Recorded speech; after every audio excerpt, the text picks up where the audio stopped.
En un futuro distópico, en Inglaterra, Alex es el líder de una pandilla violenta caracterizada por un tipo de vestimenta muy particular.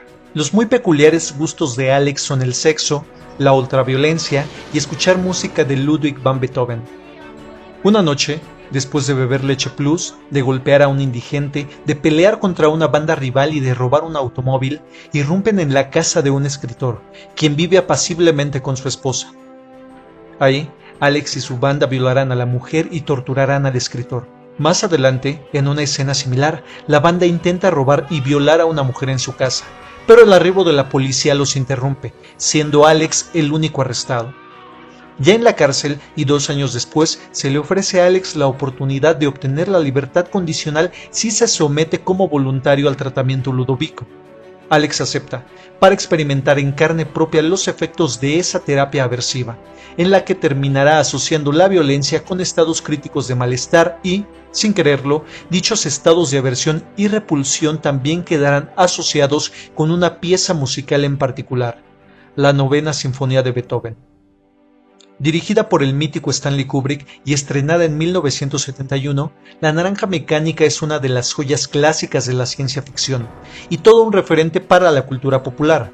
Como otros tantos trabajos de Kubrick, se encuentra basada también en un libro. En este caso se trata de la obra homónima de Anthony Burgess, publicada en 1962. El interés que tiene para la psicología yace sobre todo en la forma como ejemplifica el condicionamiento clásico, o condicionamiento respondiente, que fuera un derivado de los descubrimientos del ruso Ivan Pavlov y que sería ocupado posteriormente por el norteamericano John B. Watson para consolidar su teoría conductista. Además de fungir como ejemplo de este tipo de condicionamiento, también aporta muchos argumentos para su crítica, los cuales comentaremos más adelante. La Naranja Mecánica es una película que puede apoyar muy bien los tópicos de asignaturas tales como aprendizaje y memoria, teorías y sistemas en psicología, psicopatología, psicología criminal, modelos del aprendizaje, entre otras. En general, cualquier asignatura que incluya temas relativos al aprendizaje puede nutrirse ampliamente con su análisis. Lo primero que puede comentarse es, por supuesto, el experimento Ludovico, que de hecho es un excelente caso para haber ejemplificado cómo es que funciona el condicionamiento clásico o respondiente, descrito por Pavlov en sus investigaciones. Esto se vincula con los temas tratados en aprendizaje y memoria, modelos del aprendizaje y teorías y sistemas en psicología, por su relación con el tratamiento de la psicología conductista desarrollada por John Watson, quien tomó como base, en parte, las investigaciones de Pavlov. Hacia principios del siglo XX, el fisiólogo ruso Ivan Pavlov se encontraba realizando una serie de experimentos relacionados con el aparato digestivo y los jugos gástricos, trabajando principalmente con perros como sujetos experimentales. Pavlov y sus colaboradores observaron que el proceso de salivación en los animales no únicamente era el resultado del acto de ingestión de comida o resultado de la presencia de alimentos.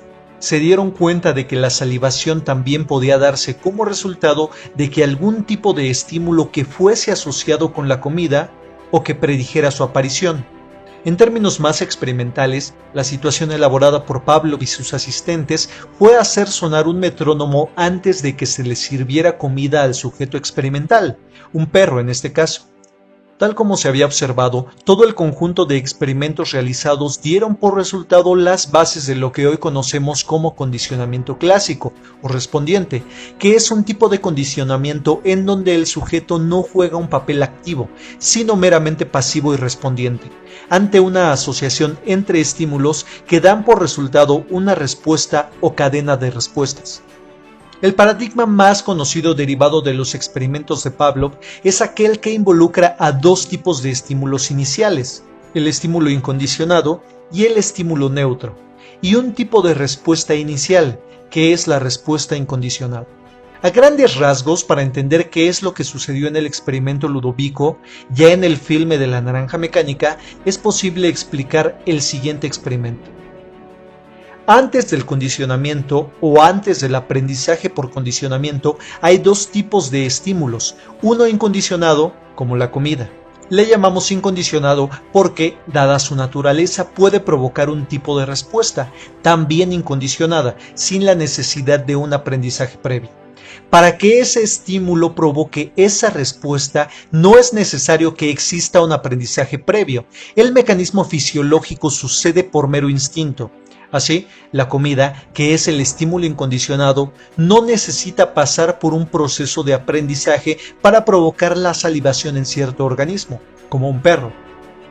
Por instinto, el animal reacciona así ante la comida, aunque hay que considerar otros factores, como el hecho de que el animal tenga hambre, que la comida esté en buen estado o sea apetitosa, etc. A ese estímulo incondicionado, la comida, sumaremos otro tipo de estímulo, al cual le llamaremos neutro. ¿Por qué? Porque por sí mismo no provoca una reacción automática en el organismo, en el perro. Por ejemplo, una campana. Si la campana suena a un nivel normal, eso no es importante para el perro, no provoca reacción alguna que sea de relevancia en ese momento. Sin embargo, si pareamos la aparición de ambos estímulos uno después de otro, el organismo aprenderá que hay una asociación entre uno y otro. Dicho con palabras diferentes, aprenderá que la aparición de un estímulo predice la aparición del otro. Así, durante el condicionamiento se muestra primero el estímulo neutro, la campana, segundos después el estímulo incondicionado, la comida, la cual provocará la respuesta incondicionada, la salivación. Recordemos que a esta respuesta la llamamos incondicionada porque no necesitó de aprendizaje alguno para suceder. Al presentar en reiteradas ocasiones uno y otro estímulo, neutro e incondicionado, sucederá algo interesante. El estímulo neutro será capaz por sí mismo de producir la respuesta de salivación, aun sin que sea presentada la comida. Entonces, después del condicionamiento, el estímulo inicialmente neutro pasará a llamarse estímulo condicionado. ¿Por qué? Porque ya formó parte de un proceso para condicionar al organismo a provocar una respuesta condicionada. La respuesta condicionada es la misma que la respuesta incondicionada. Le denominamos condicionada por el mismo motivo que al estímulo neutro se le ha etiquetado ahora como condicionado, porque es el resultado de un proceso de condicionamiento en el que se estableció una asociación entre estímulos y respuestas. Como es posible notar, la palabra asociación es clave dentro del proceso de condicionamiento, sobre todo en el condicionamiento clásico respondiente. En el análisis de la película de The Truman Show ya se había comentado algo al respecto. En el presente caso, la esencia del condicionamiento es una cadena de vínculos, de asociaciones entre estímulos que detonan ciertas respuestas, más concisamente en el hecho de que un estímulo adquirió las propiedades del otro. Así, la campana por sí misma no puede provocar la respuesta de salivación en el perro, pero es gracias al condicionamiento que se convierte en un estímulo capaz de generar una reacción fisiológica, la salivación. Si continuamos con el ejemplo del experimento de Pavlov y lo contrastamos con el tratamiento Ludovico, la comparación y equivalencia sería la siguiente. En la fase antes del experimento, el estímulo incondicionado, capaz de provocar una respuesta incondicionada no aprendida, así como lo es la comida en el caso del experimento de Pavlov, sería la sustancia inyectada en el organismo de Alex. Esta sustancia, el estímulo, es capaz de provocar una serie de respuestas, malestares y náuseas. Durante la fase del experimento, este estímulo, la inyección de la sustancia, se parea, esto es, se presenta conjuntamente con aquel estímulo que se desea que adquiera las mismas propiedades que es capaz de provocar esa sustancia. Dicho estímulo son las imágenes violentas. Todo esto se explica en el filme, ya que uno de los médicos encargados del tratamiento dice: pronto la droga hará que el sujeto experimente una parálisis de muerte junto con un profundo sentimiento de terror e impotencia. Un sujeto de prueba anterior lo describió como la muerte misma. Pero hay otro estímulo que también es presentado y que sin quererlo termina asociándose también con la sensación de malestar y náuseas. Ese estímulo es la novena sinfonía de Beethoven. Al término del experimento, tanto la violencia como la novena sinfonía terminarán convirtiéndose, ambas, en estímulos condicionados, capaces de provocar respuestas condicionadas. Esas respuestas son las mismas que las incondicionadas, pero les llamamos condicionadas porque, como ya se ha dicho, son el resultado de un proceso de condicionamiento. Para asignaturas relacionadas con la psicopatología, el caso de Alex es un excelente ejemplo del llamado trastorno de la personalidad antisocial. En el Manual Diagnóstico y Estadístico de los Trastornos Mentales, en su quinta edición, el trastorno de la personalidad antisocial se caracteriza por los siguientes síntomas, los cuales contrastaremos con los eventos que, en el filme, observamos por parte de Alex. A. Patrón dominante de inatención y vulneración de los derechos de los demás, que se produce desde los 15 años de edad y que se manifiesta por 3 o más de los hechos siguientes. 1. Incumplimiento de las normas sociales respecto a los comportamientos legales que se manifiesta por actuaciones repetidas que son motivo de detención. En la escena cuando aparece el señor Deltroit, su consejero, nos enteramos de que Alex ya ha sido detenido y por eso es visitado por dicho trabajador social. Además, en cuanto a incumplimiento de las normas sociales, hemos visto más de un ejemplo en el que el personaje principal quebrantó sádicamente la normatividad social. 2. Engaño, que se manifiesta por mentiras repetidas, utilización de alias o estafa para provecho o placer personal. Alex es un simulador nato, engaña a diestra y siniestra sin mayor inconveniente. Así, logra ingresar en la primera casa, la del escritor. Utiliza el mismo engaño en la casa de la mujer adinerada, aunque en esa ocasión sin éxito, por lo que debe entrar de otra forma. También engaña al sacerdote de la prisión para obtener más información acerca del tratamiento Ludovico. Podemos suponer que también le miente al ministro del Exterior, cuando, en el patio de la cárcel, le dice que concuerda con él, lo cual bien puede ser una treta para poner el foco de la atención en él y facilitar su ingreso al tratamiento Ludovico. De la misma forma, le miente a sus padres acerca de sus actividades y a su consejero. 3. Impulsividad o fracaso para planear con antelación. Alex es impulsivo, lo demuestra cuando castiga a sus amigos, los drugos. 4. Irritabilidad y agresividad que se manifiesta por peleas o agresiones físicas repetidas. La violencia es un elemento característico de la película y la vemos organizada y ejecutada por su personaje principal. Así es que vemos cómo Alex y su banda golpean al vagabundo, cómo pelean contra la otra pandilla, cómo allanan la casa del escritor, lo golpean y violan a su esposa, más lo que ya se ha comentado. 5. Desatención prudente de la seguridad propia o de los demás. Alex no duda en lastimar aunque sus ataques puedan atentar incluso contra la vida de los otros. 6. Irresponsabilidad constante, que se manifiesta por la incapacidad repetida de mantener un comportamiento laboral coherente o cumplir con las obligaciones económicas. Para fortuna de Alex, en la primera parte de la película es mantenido por sus padres. Lo vemos padecer más adelante cuando el apoyo económico que le brindaban ya no se lo otorgan e incluso debe vagabundear por las calles en busca de protección. Lo que nos queda claro es que si Alex deseara, como lo dice este punto del DSM-5, mantener un comportamiento laboral coherente, teniendo en cuenta sus antecedentes, es justificable dudar de que pudiera hacerlo. 7. Ausencia de remordimiento, que se manifiesta por indiferencia o racionalización del hecho de haber herido, maltratado o robado a alguien. En ningún momento vemos a Alex teniendo remordimiento alguno por los actos que ha cometido. Ni siquiera sabemos de que exista algún tipo de racionalización o justificación acerca del daño que les provoca a sus víctimas. Él lo hace, simple y sencillamente. B. El individuo tiene como mínimo 18 años. C. Existen evidencias de la presencia de un trastorno de la conducta con inicio antes de los 15 años. Si bien en la novela de Anthony Burgess, la edad del personaje principal es de 15 años, en la película podemos sospechar que ya es un poco mayor.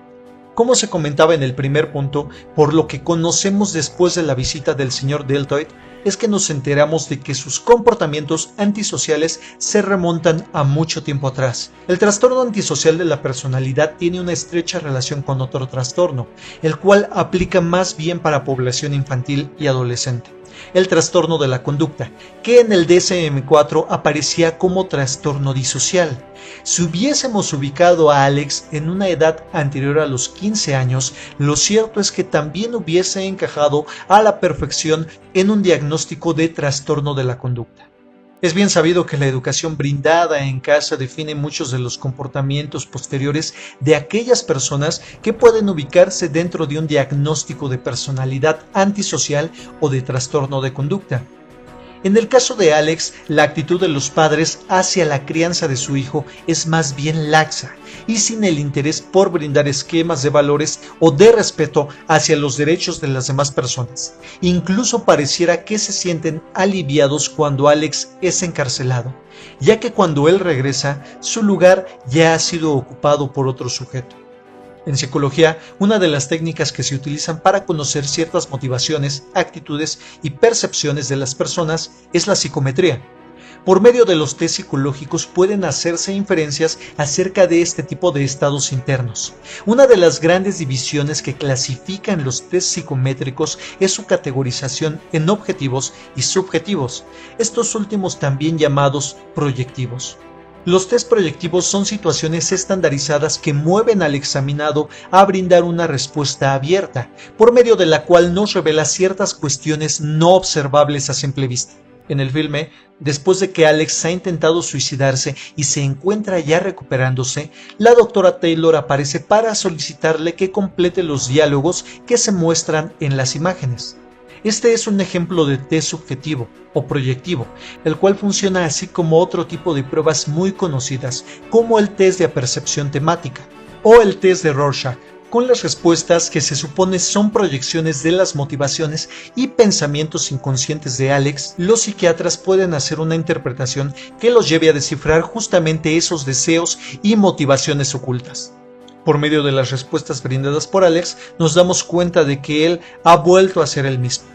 De alguna forma se ha debilitado o definitivamente extinguido la relación establecida por medio del tratamiento Ludovico para mitigar las conductas violentas en él.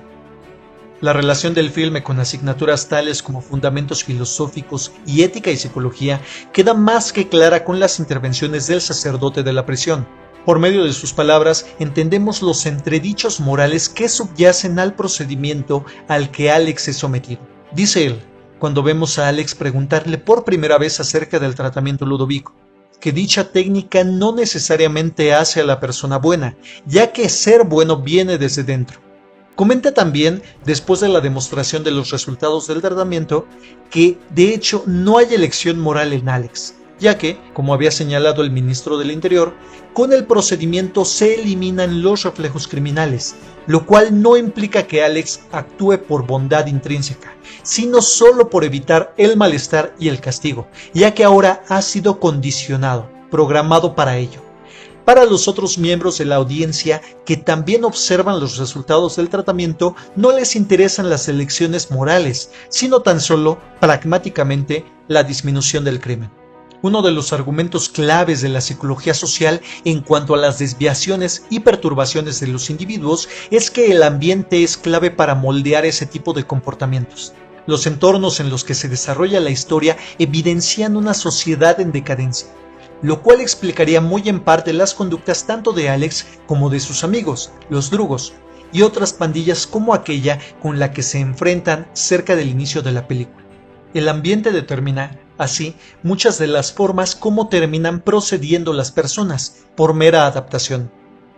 De nuevo, en la escena en la que se muestran los resultados del tratamiento, uno de los personajes dice, aludiendo a Alex, que la prisión le enseñó la sonrisa falsa, la mano frotada de la hipocresía, la mirada obsequiosa, untada, aduladora, lo cual se corresponde con esto que se viene refiriendo.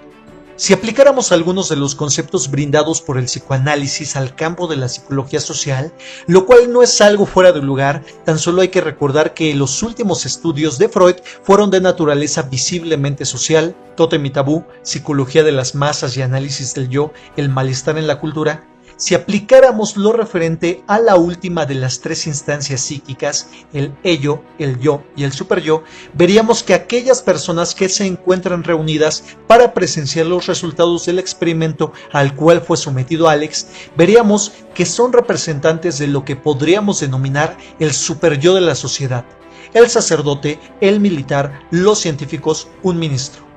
Así, entendemos que la Iglesia, la milicia, la ciencia y el Estado son elementos reguladores de la conducta humana en una comunidad dada, desempeñando el mismo papel que juega el superyo en un individuo, pero en este caso a escala social. Hay una crítica social muy evidente referida en el hecho de que dos de los amigos de Alex después los veamos convertidos en policías. Se trata de maleantes, violadores y asesinos, quienes de pronto son los representantes de la justicia en ese lugar distópico.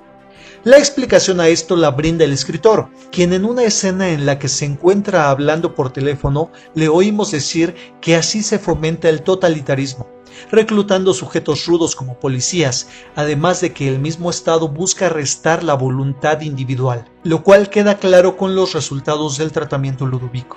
Alex, sin poder defenderse, es vapuleado después por el mismo vagabundo a quien había golpeado con sus compañeros. Es torturado por aquellos ya convertidos en policías y es también martirizado psicológicamente por el escritor, ya inválido y viudo por el asalto perpetrado por Alex mismo. Todos ejemplos de justicia divina o, como escribió Borges, justicia poética o simetría poética. Dentro de la psicología social es usual encontrar el tópico de opinión pública. En algunos planes de estudio es afortunado encontrarlo incluso como asignatura. La película nos deja ver un poco acerca de este tema por los sucesos que preceden al final. Cuando Alex convalece, nos damos cuenta, por todo lo que el ministro del Interior le refiere, que será un instrumento para manejar la opinión pública. Alex no tiene reparos en ser no más que eso, un medio para dirigir la opinión de las masas hacia cierto propósito que las altas esferas de gobierno deseen. Como hemos visto, mientras Alex obtenga su reforzador, su recompensa, él dirá lo que los otros quieren. Dicho esto, y a modo de consideración última sobre la película, no queda sino dar una interpretación al alegórico final que Stanley Kubrick brinda para dar un cierre a la historia. En la escena final vemos a Alex teniendo relaciones con una chica. Alrededor de ellos, varias personas vestidas de manera aristocrática los observan y les aplauden. Lo que es posible inferir es que los impulsos animales de Alex continúan vivos, solo que ahora goza de la aceptación de las altas esferas de la política, aquellas que mueven los hilos de la sociedad. El acto sexual en esa escena ya no es impulsivo ni salvaje, sino consensuado. Ya no es una violación, sino un hecho sublimado que la aristocracia aprueba y celebra. Esto constituiría una crítica mordaz a los gobiernos actuales que toleran cierto tipo de desviaciones sociales como el crimen organizado. Mientras esas corporaciones delincuentes cumplan con lo requerido con esos gobiernos, como pagar sus impuestos y actuar como represoras cuando esos gobiernos lo soliciten, estos podrán tolerarlos y aceptar disimuladamente su existencia. La gran aportación de la película es el mensaje que podemos extraer después de haberla observado y analizado. Ese mensaje es el siguiente: la curación de hecho no existe. Toda curación es una convención social, porque es la sociedad la que determina qué es enfermedad y qué no.